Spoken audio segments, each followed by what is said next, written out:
పేదరిక నిర్మూలనకు కుప్పం నియోజకవర్గం నుండే శ్రీకారం చుట్టబోతున్నామని ముఖ్యమంత్రి నారా చంద్రబాబు నాయుడు స్పష్టం చేశారు. పేదరికం లేని సమాజం కోసం వేసే తొలి అడుగు కుప్పం నుంచే మొదలు పెట్టనున్నట్లు తెలిపారు. పేదరికం లేని గ్రామం, పేదరికం లేని మండలం, పేదరికం లేని నియోజకవర్గంగా ముందు కుప్పాన్ని తయారు చేస్తామన్నారు. దీనికోసం ఒక ప్రణాళికతో అధికారులు పనిచేయాలన్నారు. సింపుల్ గవర్నమెంట్, ఎఫెక్టివ్ గవర్నెన్స్ తన విధానమని అధికారులకు తెలియజేశారు. గత అడ్మినిస్ట్రేషన్కు ఇప్పటికీ చాలా వ్యత్యాసం ఉండబోతోంది అని సీఎం అన్నారు. అధికారులు ఫిజికల్, వర్చువల్ పని విధానాలకు సిద్ధపడాలని అన్నారు.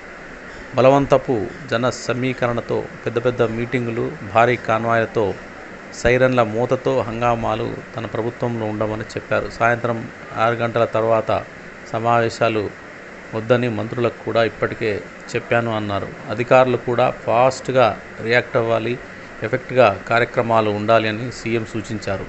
కుప్పం అతిథి గృహంలో చిత్తూరు జిల్లా నియోజకవర్గ అధికారులతో బుధవారం సీఎం సమీక్షా సమావేశం నిర్వహించారు. రానున్న రోజుల్లో అమలు చేయబోయే ప్రణాళికపై అధికారులకు దిశానిర్దేశం చేశారు. కుప్పం సమగ్ర అభివృద్ధికి యాక్షన్ ప్లాన్ సిద్ధం చేయాలని ఆదేశించారు. తన ప్రాధాన్యం, ఆలోచనలు, నిర్ణయాలకు అనుగుణంగా అధికారులు ప్రతిపాదనలు సిద్ధం చేసి పనులు ప్రారంభించాలని సూచించారు.